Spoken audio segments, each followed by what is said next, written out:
ये कहानी है एक खूबसूरत सी मलिका एलिसा की, जिसके पास पैदाइशी तौर पर जादुई बर्फानी ताकतें हैं और हादसाती तौर पर इन जादुई ताकतों से उसकी पूरी सल्तनत शदीद बर्फ में बदल जाती है और माहौल सख्त सर्द और जानलेवा हो जाता है और दरिया जम जाते हैं और खुद वो घबरा कर कहीं दूर पहाड़ों में एक अलग बर्फानी महल बनाकर रहने लगी है। ये कहानी है अगनलैंड की खूबसूरत सी सल्तनत की, जहाँ का मौसम बहुत खुशगवार है और लोग दूर पहाड़ों के दरमियान दरियाओं पर जमी हुई बर्फ तोड़कर और काटते हैं और उनके बड़े बड़े ब्लॉक्स गाड़ी पर लाद कर सल्तनत में आकर बेचते हैं। इन लोगों में एक छोटा सा बच्चा क्रिस्टोफर भी है, जिसका इस दुनिया में कोई नहीं सिवाय एक छोटे से बारहसिंगा सवान के, और वो अपनी हिम्मत के मुताबिक बर्फ का एक छोटा सा ब्लॉक तोड़कर सवान से बंधी बर्फ गाड़ी में लाद कर सल्तनत आकर बेचता है। ये है अगनलैंड का राजमहल। अगनलैंड के महाराजा की दो बेटियां हैं, बड़ी बेटी एलिसा और छोटी नटखट सी आना। आना को नींद नहीं आती, इसलिए वो एल्सा को उठाने आती है और बर्फ में खेलने का कहती है। वो दोनों बड़े से कमरे में जाते हैं। एल्सा अपना बर्फ का जादू चलाती है, उसके पास पैदाइशी तौर पर बर्फ का जादू है। वो बर्फ का ढेर लगाती है और दोनों मिलकर बर्फ का छोटा सा स्नोमैन बनाते हैं और उसका नाम ओला रखते हैं, जिसे जफ्फियां डालना पसंद है। एल्सा बर्फ का ढेर लगाती जा रही है और आना उछलती है। वो बहुत तेज तेज उछल रही है कि एल्सा का जादू उसके दिमाग पर लग जाता है और वो बेहोश होकर गिरती है। एल्सा घबरा कर अपने माँ बाबा को आवाज देती है। उसके बाबा किताबों में इस बीमारी का इलाज ढूंढते हैं और वो अपनी दोनों बेटियों को लेकर जादुई कुनकड़ों की तरफ निकलते हैं। क्रिस्टोफर उन्हें जाता देखता है तो वो भी छुपकर सवान के साथ उनके पीछे पीछे भागता है। जादुई कुनकुड़े दरअसल जादुई पत्थर है और उनका सरदार आना को देखकर उसका इलाज करता है और उसकी सारी याददाश्त मिटा देता है, सिवाय अच्छी अच्छी यादों के, और एल्सा को अपनी जादुई पावर्स पर काबू पाने का कहता है, जो कि वक्त के साथ साथ बढ़ती ही जा रही है और अगर इन पर काबू ना पाया गया तो ये बहुत खतरनाक हो जाएंगी। क्रिस्टोफर और सवान ये सब कुछ छुपकर देख रहे हैं और कुनकुड़ों को वो दोनों बहुत पसंद आते हैं। महाराजा महल वापस आकर दोनों बहनों को अलग कर देते हैं। महल के दरवाजे बंद कर दिए जाते हैं और एल्सा को एक बड़े से कमरे तक महदूद कर दिया जाता है। आना एल्सा को बहुत मिस करती है, उसे आवाजें देकर बुलाती है, मगर एल्सा नहीं बाहर आती। आना अकेली होती जा रही है। उधर एल्सा की पावर्स बढ़ती जा रही है तो महाराजा एल्सा को ग्लव्स पहना देते हैं, जिससे एल्सा को थोड़ा सा कंट्रोल मिलता है। एल्सा अपने माँ बाबा से भी दूर रहती है कि उन्हें नुकसान ना पहुँचे। दोनों बहनें बड़ी हो गई है, मगर एल्सा कमरे से बाहर नहीं निकलती और आना का इंतजार ही रह गया है। महाराजा और महारानी को 2 हफ्तों के लिए सफर पर जाना है। वो निकलते हैं और बीच समंदर में उनका बहरी जहाज समुद्री तूफान में तबाह हो जाता है। दोनों मर जाते हैं। महल में दोनों की आखिरी रसूमात अदा की जाती हैं। आना बिल्कुल अकेली है। वो एक बार फिर एल्सा को आवाज देती है, उसे बाहर बुलाती है। एल्सा नहीं आती क्योंकि वो आना से बहुत प्यार करती है और आना को नुकसान नहीं पहुंचाना चाहती। ऐसे ही 3 साल गुजर जाते हैं और एल्सा की ताजपोशी का दिन आ जाता है। पूरी सल्तनत में जश्न की तैयारियां हो रही हैं। आसपास की रियासतों से शाही मेहमान आ रहे हैं। क्रिस्टोफर भी बड़ा होकर एक खूबसूरत लड़का बन गया है और उसका दोस्त आज भी सवान ही है। रियासत चुगुनगंज का व्यापारी एक लालची इंसान है। वो एल्सा को नुकसान पहुंचाकर शाही खजाना हड़पना चाहता है। आना जागती है। उसकी हालत बहुत बिखरी हुई है और वो अपना शाही सूट देखकर याद करती है कि 8 सालों बाद उसे अपनी बहन एल्सा से मिलना है। उसकी खुशी की कोई इंतहा नहीं। वो तैयार होकर पूरे महल में घूमती है, नाचती है, गाती है, फिरती है। उधर एल्सा परेशान है क्योंकि आज उसे अपनी सल्तनत के लोगों के सामने जाना है, मगर उसका अपने जादू पर कोई कंट्रोल नहीं। उसका जादू बेकाबू हुई होता जा रहा है। वो कोशिश करती है मगर कुछ नहीं होता, तो वो ग्लव्स ही पहने रहने का फैसला करती है। आना महल से बाहर लोगों में खुश है कि उसकी मुलाकात राजकुमार हांस से होती है। आना की जिंदगी में आने वाला हांस वो पहला लड़का है, इसलिए उसे हांस से बातें करना अच्छा लगता है और हांस भी आना को पॉजिटिव रिस्पॉन्स देता है। आना वहाँ से चली जाती है। महल में एल्सा की ताजपोशी की जा रही है। उसे शाही ताज पहनाया जाता है और शाही स्टिक और तलवार पकड़ने के लिए अहद लेने का कहा जाता है, मगर पहले उसे ग्लव्स उतारने होंगे। जैसे ही वो अहद ले रही है कि उसका जादू चलना शुरू हो जाता है, वो फटाफट शाही चीजें वापस रखकर ग्लव्स पहन लेती है। ताजपोशी हो जाती है और शाही मेहमानों से महारानी एल्सा का तारुफ करवाया जाता है। साथ ही राजकुमारी आना को भी स्टेज पर एल्सा के साथ खड़ा किया जाता है। सालों बाद दोनों बहनें मिलती हैं। आना पहले कंफ्यूज और फिर खूब बातें करती है। चुगनगंज का व्यापारी एल्सा को डांस की दावत देता है, मगर एल्सा आना को भेज देती है। वो आना के साथ अजीब सा जानवर जैसा डांस करता है। आना वापस आ जाती है। वो एल्सा को गले लगाना चाहती है, मगर एल्सा मुंह मोड़ लेती है और आना मायूस होकर चली जाती है कि उसे धक्का लगता है और वो हांस से टकरा जाती है। वो दोनों डांस करते हैं। आना हांस के साथ कंफर्टेबल महसूस करती है और अपने दिल की हर बात हांस के साथ डिस्कस करती है। हांस को भी आना पसंद आती है। वो दोनों ढेरों बातें करते हैं और बहुत सा डांस करते हैं और बहुत सा वक्त यादगार बनाते हैं और हांस आना को प्रपोज करता है। आना खुश है कि उसे हांस के साथ सच्चा प्यार है। वो महल में आकर हांस को एल्सा से मिलवाती है। उसे बताती है कि दोनों जल्द शादी करने वाले हैं। पहली मुलाकात में प्यार का फलसफा एल्सा की समझ से बाहर है, इसलिए वो इस रिश्ते को मना करती है। हांस बात करना चाहता है तो वो मना करके वापस जाने लगती है कि आना एल्सा से नाराज हो जाती है। वो एल्सा का हाथ पकड़कर रोकती है तो एल्सा का ग्लव्स आना के हाथ में आ जाता है। एल्सा परेशान है। आना आना एल्सा से गिला शिकवा करती है तो एल्सा आना को गुस्से में महल से चले जाने का कहती है। आना शॉक्ड है। आना की बातें अब एल्सा की बर्दाश्त से बाहर है, इसलिए वो गुस्से में जादू कर देती है और महल में बर्फ फैल जाती है। लोग एल्सा को जादूगरनी कहते हैं। एल्सा घबरा कर भाग जाती है और महल से बाहर निकलती है तो लोग एल्सा को महारानी के तौर पर वेलकम करते हैं और उसका हाथ तभी एक तालाब पर लगता है तो पानी बर्फ बन जाता है और फव्वारा बर्फ की आबशार में बदल जाता है। ना चाहते हुए भी लोगों को खुद से दूर रखने के लिए एल्सा का जादू चलता ही जा रहा है। लोग डर जाते हैं। वो वहाँ से भाग जाती है। दरिया में पाँव रखते ही उसके लिए बर्फ का रास्ता बन जाता है। वो बर्फ के रास्ते पर भागती हुई सल्तनत से बाहर निकल जाती है और आना उसे रोकने की बहुत कोशिश करती है, मगर एल्सा दूर चली जाती है और अगनलैंड के गिर्द सारा दरिया जमना शुरू हो जाता है और बर्फबारी शुरू हो जाती है। आना खुद को इन सब के लिए जिम्मेदार समझती है, इसलिए एल्सा के पीछे जाने का फैसला करती है और जैसे ही वो घोड़े पर बैठकर जाने लगती है तो अपने पीछे सल्तनत की सारी जिम्मेदारी हांस को दे जाती है। एल्सा भागते भागते दूर उत्तरी पहाड़ों के दरमियान में निकल जाती है। वहाँ वो अकेली है और अपने आप को आजाद महसूस करती है। वो बर्फ का खूबसूरत सा जादू करती है और वो अपने बचपन की याद को ताजा करते हुए बर्फ का स्नोमैन ओला भी बनाती है। अब वो खुश है। वो उत्तरी पहाड़ों तक जाने के लिए खाई के ऊपर जादुई बर्फ की सीढ़ियां बनाती है। हंसती गाती चढ़ते ही चली जाती है और अपने जादू से बर्फ का एक आलीशान महल बनाती है जहाँ की हर चीज बर्फ की है और ये महल बहुत चमकदार और खूबसूरत है। वो अब वापस नहीं जाना चाहती, इसलिए अपने बाल खोल लेती है और अपना लिबास एक खूबसूरत से फ्रोजन ड्रेस में बदल लेती है। अब उसे अकेले रहने में कोई मसला नहीं। वो अपने महल की अकेली महारानी है। उधर जंगल में आना अकेली एल्सा को ढूंढ रही है कि वो गिर जाती है, उसका घोड़ा भाग जाता है। अब वो एल्सा को ढूंढने के लिए अकेले सफर कर रही है। ठंड से उसका लिबास जम जाता है। तभी उसे एक आग से रोशन दुकान नजर आती है जहाँ सर्दी से बचने के जरूरत का हर सामान मिल सकता है। वो अंदर जाती है। दुकानदार एक मोटा सा आदमी है। आना सर्दियों के जूते और गर्म कपड़े लेती है कि वहाँ बर्फ में जमकर क्रिस्टोफर आ जाता है जो कि एक रस्सी हथौड़ा लेता है और सामान के लिए कुछ गाजरे भी। वो आना को बताता है कि ये सर्दी उत्तरी पहाड़ों की तरफ से आ रही है। ऐसे में आना को इस तरह एल्सा का पता मिल जाता है। क्रिस्टोफर के हिसाब से चीजें बहुत महंगी है। वो दुकानदार को चोर कहता है तो गुस्से में क्रिस्टोफर को बाहर फेंक देता है। आना अपना सामान खरीदती है। बाहर क्रिस्टोफर के सामान को एक घास के बाड़े में रात गुजारने के लिए जगह मिल जाती है कि आना वहाँ आती है। क्रिस्टोफर को उसका सामान देती है और उसे अपने साथ चलने का कहती है। क्रिस्टोफर सुबह तक मना करता है तो वो सामान की गाजरे भी देती है। वो तीनों अपना सफर शुरू करते हैं। क्रिस्टोफर की गाड़ी आना को बहुत पसंद आती है जो कि एक बर्फ गाड़ी है। वो क्रिस्टोफर को एल्सा के मुतालिक बताती है और फिर अपनी और हांस की मंगनी का बताती है। क्रिस्टोफर को बहुत हैरानगी होती है कि पहली मुलाकात में मोहब्बत और मंगनी कोई कैसे कर सकता है। वो आना को पसंद करने लगता है, इसलिए ये बात उसको हजम नहीं हो रही और वो चिड़चिड़ा सा हो जाता है और तभी उनके पीछे जंगली भेड़िए आ जाते हैं। क्रिस्टोफर आना को बचाता है कि गिर जाता है। फिर आना क्रिस्टोफर की जान बचाने के लिए सामान को आग लगाकर भेड़ियों पर फेंकती है। सामान भागता ही जा रहा है कि आगे खाई है। क्रिस्टोफर गाड़ी को सामान से अलग कर देता है और सामान आना को लेकर खाई फलांग जाता है। क्रिस्टोफर भी छलांग लगा देता है कि क्रिस्टोफर पहाड़ी से गिरते गिरते अटक जाता है और उसकी गाड़ी नीचे खाई में गिरकर तबाह हो जाती है। क्रिस्टोफर गिरने लगता है तो सामान और आना रस्सी की मदद से उसको बचाते हैं। क्रिस्टोफर गाड़ी की वजह से परेशान है तो आना नई गाड़ी लेने का वादा करती है और अकेली आगे एल्सा को ढूंढने निकल जाती है। क्रिस्टोफर सामान के कहने पर उसके पीछे उसकी मदद करने जाता है। वो सफर कर रहे हैं कि पहाड़ की चोटी से देखते हैं कि उनकी सल्तनत अगंडल पूरी तरह जम चुकी है। वो लोग एल्सा की बनाई खूबसूरत बर्फीली दुनिया में पहुंच जाते हैं कि वहाँ उनकी मुलाकात बिना नाक के स्नोमैन से होती है। उनका तारुफ बहुत अजीब और फनी हालात में होता है। आना गाजे लगाकर उसकी नाक बनाती है। वो नाक पाकर बहुत खुश है। आना गाजे को ठीक करती है और लंबी नाक वाला स्नोमैन खुश हो जाता है। वो अपना तारुफ करवाता है कि वो ओला है और उसे जपकिया डालना पसंद है। ओला की बात सुनकर आना को अपने बचपन की एक भटकी हुई बात याद आती है और वो फिर तीनों अपना तारुफ ओला से करवाते हैं। आगे का सफर ओला उन्हें करवाता है क्योंकि उसे एल्सा का पता मालूम है। ओला को गर्मी बहुत पसंद है लेकिन वो गर्मी को देख नहीं पाता। वो गर्मी को एंजॉय करना चाहता है। वो फूलों को छूना चाहता है। वो बीच पर एंजॉय करना चाहता है मगर ये सब उसके लिए मुमकिन नहीं। वो तीनों को एल्सा के महल की तरफ ले जाता है। उधर अगंडल में हांस सल्तनत के लोगों की खिदमत कर रहा है क्योंकि ये आना का हुक्म है। तभी वहाँ राजकुमारी आना का घोड़ा आता है। वो अकेला है। हांस उसकी मदद के लिए जाता है। साथ चुगनगंज का सौदागर अपने कुछ सिपाहियों को एल्सा को मारने के लिए भेजता है। उधर एल्सा के महल तक पहुँचने के लिए पहाड़ पर चढ़ना पड़ेगा। आना उल्टी सीधी हरकतें कर रही है। क्रिस्टोफर उसे मना करता है। वो नहीं मानती। तभी ओला उन्हें जादुई सीढ़ियों का रास्ता दिखाता है। वो तीनों सीढ़ियां चढ़कर महल तक पहुंचते हैं। सामान से चढ़ा नहीं जाता इसलिए वो नीचे रह जाता है। आना दरवाजा नॉक करती है कि गेट खुल जाता है। वो दोनों को बाहर होकर अकेली अंदर जाती है। वो अंदर जाकर महल को हैरान और परेशान नजरों से देखकर बहुत खुश होती है और एल्सा को आवाज देती है। एल्सा सामने आती है। आना खुश है। वो एल्सा से माफी मांगती है। एल्सा आना से नाराज नहीं और एल्सा आना को वापस जाने का कहती है। तभी वहाँ ओला आ जाता है। एल्सा ओला को देखकर खुश हो जाती है। एल्सा और आना अपने बचपन का गुजरा वक्त याद करती हैं। एल्सा वापस नहीं जाना चाहती। आना उसकी मिन्नतें करती ही जा रही है। एल्सा अब नर्वस और कंफ्यूज हो रही है। वो नहीं जाना चाहती लेकिन आना उसे हर हाल में लेके जाना जाना चाहती है। अब वो यहाँ इन पहाड़ों में आजाद है और अब एल्सा से अपना जादू कंट्रोल नहीं हो रहा। वो आना को भेजना चाहती है कि उसका जादू चल जाता है। आना के दिल पर वार करता है। वो गिर जाती है कि वहाँ क्रिस्टोफर आ जाता है। एल्सा बर्फ का मॉन्स्टर बनाती है जो कि तीनों को बाहर फेंक देता है। आना गुस्से में मॉन्स्टर पर हमला करती है तो वो उनके पीछे लग जाता है और मुश्किल से उन तीनों की जान छोड़ता है। वो तीनों नीचे खाई में बर्फ पर गिरने की वजह से बच जाते हैं, मगर आना के बाल सफेद होना शुरू हो जाते हैं। क्रिस्टोफर आना की ये हालत देखकर परेशान होता है और उसे अपने दोस्तों अपने परिवार के बारे में बताता है और जिनके पास इस बीमारी का हो सकता है कि इलाज हो। और ये परिवार और कोई नहीं बल्कि कुनकुड़ों का खानदान है जो कि पत्थरों की शक्ल में वहाँ बसे हुए हैं, जिन्होंने स्वान और क्रिस्टोफर को बड़ा किया है। तब कुनकुड़ों को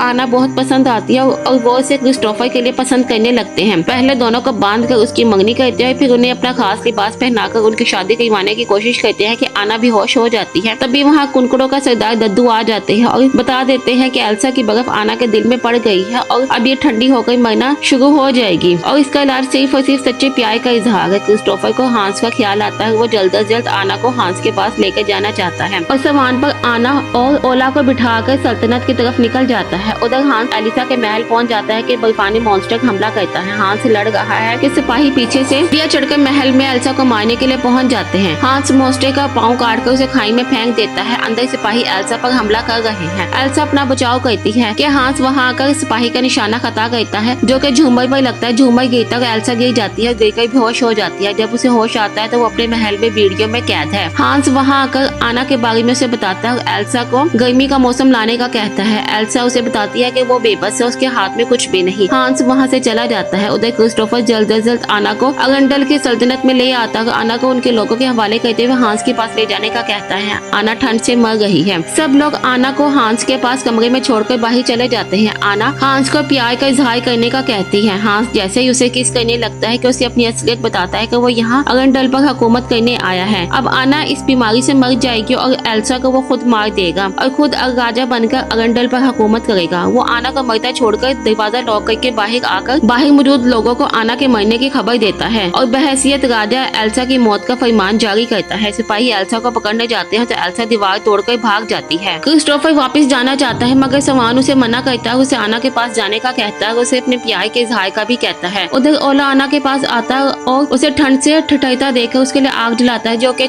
ओला के लिए बिल्कुल भी ठीक नहीं। लेकिन आग ओला को बहुत पसंद आती है। वो पिघल रहा है। आना उसे जाने के लिए कहती है मगर वो वहाँ आना के लिए रुकना चाहता है और आना को क्रिस्टोफर की फीलिंग्स के बारे में भी बताता है कि वो आना को पसंद करता है। बर्फीली हवाओं से खिड़की खुलती है। ओला बंद करने जाता है तो उसे सामने क्रिस्टोफर आता दिखाई देता है। वो दोनों महल से निकलने की कोशिश करते हैं। पूरा महल जम रहा है। वो दोनों फंस जाते हैं तो महल की ऊपरी खिड़की खोलकर दोनों बाहर निकलते हैं। एल्सा भाग रही है। माहौल बहुत बर्फीला और जानलेवा है। आना क्रिस्टोफर को आवाजें दे रही है। उसके बाल सफेद और हाथ जमना शुरू हो जाते हैं। उधर हांस एल्सा को आना के मरने की खबर देता है कि एल्सा की वजह से उसकी आना मर गई। एल्सा दुखी होकर वो नीचे गिरती है तो हांस तलवार से उसका कत्ल करने लगता है कि दरमियान में आना आ जाती है और उसका वार रोक देती है। खुद बर्फ की गुड़िया बन जाती है। आना को बर्फ की गुड़िया बनता देख एल्सा बहुत परेशान होती है। वो आना को गले लगाकर बहुत रोती है और एल्सा के प्यार का जादू चल जाता है। आना की बर्फ पिघलने लगती है। एल्सा के प्यार का इजहार आना को ठीक कर देता है। अब एल्सा को समझ आती है कि वो प्यार के जादू से बर्फ को पिघला सकती है। वो प्यार का जादू करती है कि बर्फ पिघलना शुरू हो जाती है। फूल खिलने लगते हैं। हर तरफ सब्जा फैलने लगता है और सब कुछ नॉर्मल होने लगता है। मगर ये नॉर्मल मौसम ओला के लिए बिल्कुल भी मुनासिब नहीं, इसलिए खुशी खुशी अपनी जान देने लगता है। तो एल्सा उसके ऊपर अपने बर्फानी जादू से एक छोटा सा जादुई बर्फ का बादल बना देती है जिससे बर्फबारी हो रही है। हांस आना को देखकर हैरान होता है कि वो कैसे बच गई। आना